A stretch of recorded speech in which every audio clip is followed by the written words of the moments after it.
Chapter 359. Oh?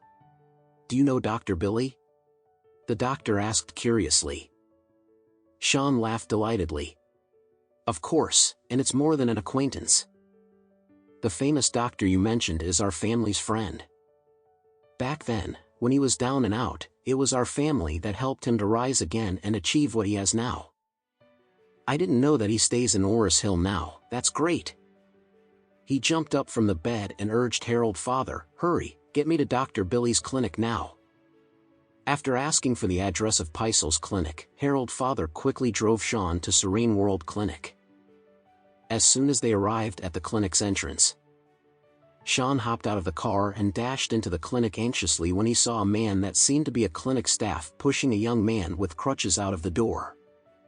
The young man limped miserably while pleading, Sir, please, I beg you.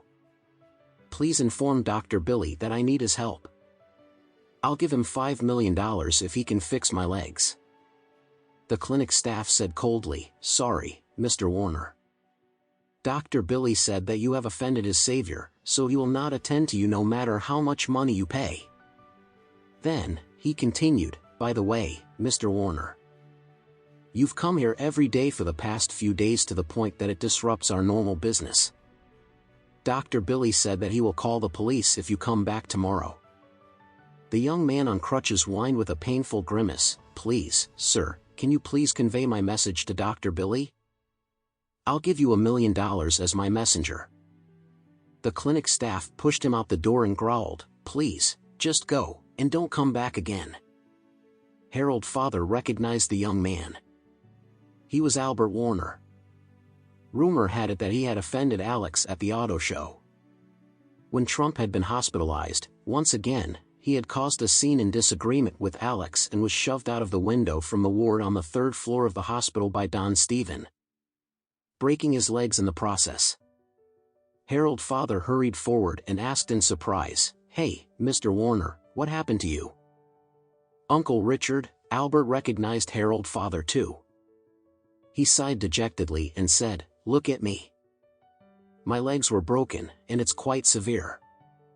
The doctor said that I might not be able to walk properly again for the rest of my life, so I'm here to seek help from Dr. Billy. However, he didn't even want to see me and kicked me out.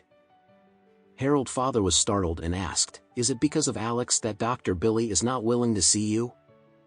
Yes, Albert grit his teeth and cursed, I didn't know that even the renowned Dr. Billy would be bewitched by that crooked liar.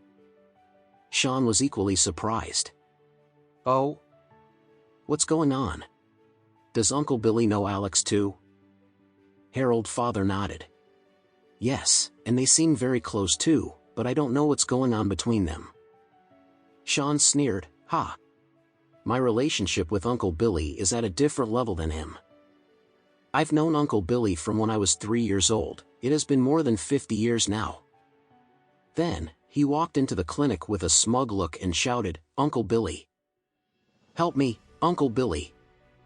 The clinic staff who had just kicked Albert out said, Sir, we're already closed. Please come back tomorrow if you want to see the doctor. Sean hurriedly said, Uncle Billy and I are old friends. He is my family friend. Peisel heard the commotion and emerged from his room. He was surprised by what he saw and blurted out, Sean? When did you come to Orris Hill? Why are you here? Sean answered, It's a long story. Anyway, Uncle Billy, there's something wrong with me, you must help me. Okay, calm down, tell me what happened.